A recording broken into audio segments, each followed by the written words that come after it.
Order! Order! You are an incorrigible delinquent at times. Behave yourself, man!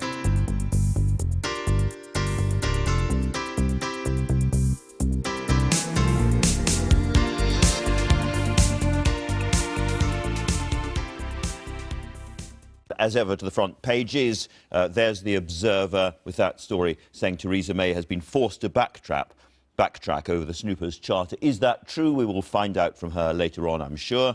There's the Sunday Times leading, did ISIS down the Russian airliner, killing 224 people? Well, the story suggests later on that the answer is no, because the missiles wouldn't reach that far. A story about the Tories and school tests we'll talk about later on. A more neutral headline from the Sunday Telegraph saying that the airlines are avoiding the Egypt crash zone. And then finally, the Independent Sunday, death in the desert. Lots of things to talk about there. Oh, and a great piece in the Mail on Sunday, you heard a good day there, talking about the cover-up of the Iraq war revelation, saying ministers were told to burn evidence suggesting that the war was illegal. We may talk about that as well. But we're going to start with the Theresa May cover-up, not the cover-up, backtrack, cover-up, U-turning, whatever it is. And I was ticked off by Theresa this morning in the corridor as she said, it's not the Snoopers Charter, that's a different piece of legislation. This is a new one, but it just raises the debate that we've seen so many... I think you've done my interview for me. It raises the debate whether or not you think that the government should have more powers to look into our history, our internet history, or not.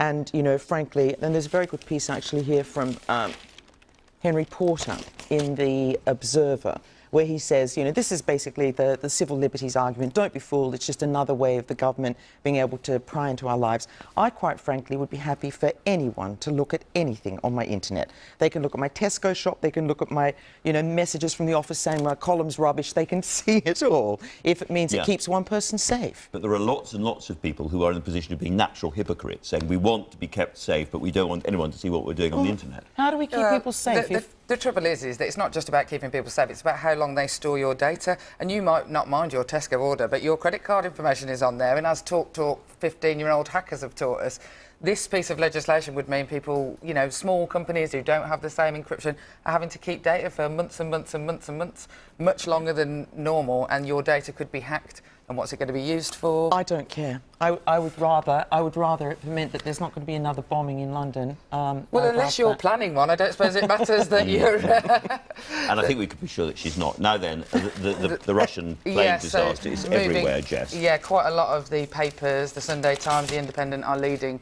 with the Russian airliner. And... I mean, ISIS have taken credit for it.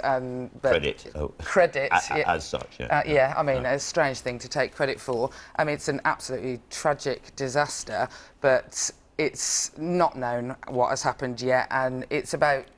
I mean, it's hilarious to think that somebody would take credit for something like this. Yeah. But actually, we will probably know later today, once the black box is open. Right, once they open the black box, I guess they can tell a lot from that. But it takes them weeks and weeks to go through it all. And it just does seem rather a hideous thing for ISIS to come forward and say, yep, we killed 25 young children. One child was, what, 10 months old. Russian crusaders, as they call them. And it's the fact that it's a Russian airliner, I think, that makes it, you know, sort of questionable because of Russia's involvement now in Syria. So it's, you know, potentially reasons to be worried, but at the moment it looks mainly like it's just a fault with the airline. Just a terrible tragedy. Well, there was a lesser tragedy last night. But a tragedy from your point of view, nevertheless. That great all black scuffering of the Wallabies. They were crushed, weren't they, Amanda? They played very well. Now, look, New Zealand are a fantastic team. In fact, in this, I love this here. Jim White obviously got very excited in the front of the Telegraph. He said that this New Zealand team were, they're not just the finest side ever to play their game, but the best team in the history of sport. Well, I don't think so. But it was fantastic, and I've watched almost every single match, and I don't know very much. I haven't watched a single second of it, I'm afraid to say. You have so missed out. All it represents to me is the fact that my father hasn't babysat my children for however many weeks it's been going on. So I'm hoping somebody's going to be dropping them round to him later. I mean, I think that it's just... the All Blacks winning, I think, is a great thing, but it's... So it's been a completely brilliant tournament, and how often do you get to see that many hunky men Despite on the TV set in shorts. Despite Scotland being robbed. Oh, stop. Don't be so partisan. So let's go to the Sunday Times, Jess. And Well, there's another U-turn for the Tories. We should say that the minister in charge, Mr Gibb, has been tweeting that it's not true already, but nonetheless, has he? tell us the original story. Well, I suppose the original story is that Nicky Morgan is going to do a speech on Thursday this week that says that they're going to climb down from all the testing that primary school children have to do. I think it's, you know, a bad week for the Tories, where lots of their plans, Snoopers Charter, tax credits, and now this are having to be backtracked. But it's basically about, you know, small children being tested. I've got children who are 7 and 10, and the amount of ridiculous testing that their teachers are put through, in fact. And it seems like a bit of a victory for the unions in this one, because it's the unions have had a go at them and said... Which is probably why they're tweeting it's not true. Yeah, well, we'll find out on Thursday, won't we? Yeah, sure.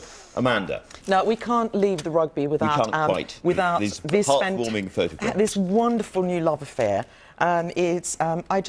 Jerry Hall, the great Texan model, and Rupert Murdoch, they're now an item. And it just makes you wonder, what does the 59-year-old Texan beauty see in the 84-year-old multi-billionaire? It's hard to know. It's just love. But you can be the younger woman if you go out with an 84-year-old man, I suppose. You certainly can. Or the carer, I think, is what you end up being. Let's move on, if we don't mind, to a more serious story, which is Sheikh Marr is now back in the UK. Look, this is... And the Mail campaigned for him for a very long time. I know, and it's been a difficult campaign in lots of ways, because there are many of our readers and many people who don't believe that he's innocent, and who think that we shouldn't, you know, there are a lot of people in this country who think that we should be able to bang people up without trial. I don't believe so. It's completely against everything that our democracy stands for. It certainly is. And, you know, he's going to, like the other 12 detainees from Guantanamo Bay who came back, he's going to get £1 million out of the government. He's already started suing. And, you know, who can blame him? But meanwhile, the guy who's in charge of Guantanamo Bay, he's charismatic, he's extremely dangerous, and he'll be a problem to the British now. Well, let's just hope he doesn't do what one of the other British detainees who came back and got his £1 million did and then went off to join Isis. You know, one, though. There's one only out of one 12 who did that. That's 1 out of 12. That's as the constituency MP for some of them. I think, the one needs to be highlighted. There's a very interesting story here, Jess. Yeah. This is the novelist John Lanchester. He wrote the brilliant book Capital, and is now sort of bemoaning the idea that the crash in 2008 is just happening all over again, and we're about to walk into another crisis where house prices are hugely rising, and it's about to crash all over again. And why didn't we see it coming when it's happened in such recent... So we could be on the edge of yet another bubble, yet another financial crash. That's going to worry an awful lot of people. I should say Toby Jones, the star of the film Capital, will be on that very sofa within a couple of weeks' time. So there we go. OK, there's another pretty disturbing story in the papers today. Did you realise that the prime cause of death among men under the age of 45 is suicide now? I mean, it is just staggering. You know, that report that was out this week also, which said that that young white boys are the ones who are being left behind educationally in terms of getting jobs as they get older. And it just seems a terrible social trend that where they're becoming this minority, often a majority, but who are just let down by every single part of society. There's an argument for looking at how we gender our services, and the argument being that services have long been gendered for women. So certain services are targeted at women, very specifically targeted at women, and actually mental health services, and what this newspaper article says, has failed to reach men. It's failed to target it. And if it was, what the article says is, if it was a shaving foam company rather than the NHS, it would have, you know, had to target at men better. I'm tempted to say perhaps we should have International Men's Day.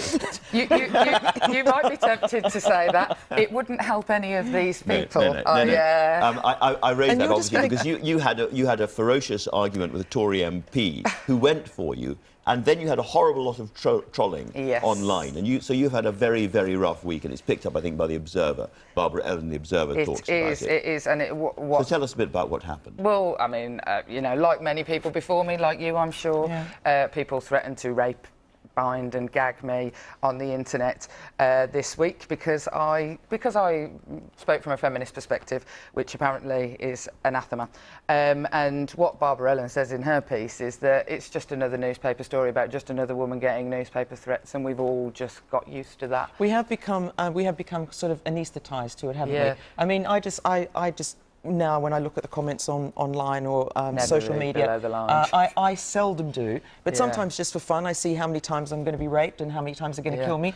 To see. I mean, because I don't read below the line. However, I was getting direct emails from people saying that they hoped I came home and found my sons hanging, which is interesting when talking about, you know, my sons are 7 and 10. So did you leave Twitter, Amanda? I can't remember. I've never done Twitter. I don't do anything like that, Facebook or anything like that, because it's just an invitation for. Well, I mean, you never get anything nice. It's just so relentlessly horrible. Some people will say there's a bit of double standards here. You're admiring those hunky rugby players in their shorts, and if I was a bloke saying, "Oh, I love Wimbledon for those shorts," I would get absolute torrents of it. I don't care. When Amanda says it isn't backed up by, you know, years and years and years of only being seen as a sex object.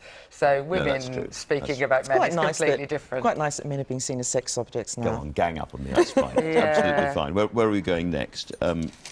Sport equality?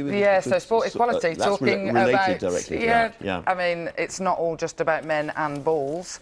I'm pleased to say that there seems to be real strides in improving women's role in sports. 30% of... This is the woman in charge of tennis, I think. Yeah, the woman in charge of tennis. And there's been, you know, this summer actually, there has been quite a lot of coverage of women in sports. There is football and everything, and it's really changing. And lots of girls are now playing rugby, which really astounded me. I mean... I think we've women's rugby is really taking off. But they can't be suspicious. You can't do that. I'm just thinking that we're a little bit more tender on the front than men are. Yeah, but they're tender elsewhere, aren't they? I think it's mostly not what they call non-contact rugby. I don't think it's scrums. What's the point of it if there's no contact? Well, there's reasons to be cheerful. OK, we're talking about men. Here is a man who struggles with Parkinson's and cancer and stuff. We're all very moved by the great Billy Connolly. I think he's one of those people who's just kind of universally loved. Indeed. And this amazing thing that he's been... with a fountain pen, he's been writing letters to his grandchildren since before they were born, and telling them, because he knows that they will not have him as part of their life. But his whole thing, it's not about him dying. It's all about him saying, it's a wonderful world, and this is what you need to cherish in it. And isn't that the best gift ever? Did you see that great film where he was playing an old man who dies on the beach? Yes. And he said he's a Viking, so his 2 kids put him onto a boat, send him off and burn him. It's what we did on our holidays, I think. It's such a sweet story. OK, we're close to running out of time, but we have time for Kate Winslet, as we always do, yes? Who's saying that her children should put down the iPads and get off social media. Now, obviously, Good on her. Well, you say good on her. I say good on her for not wanting her children to be exposed to potentially some of the stuff we've already talked about. However, any mum knows that an iPad is a mom's best friend.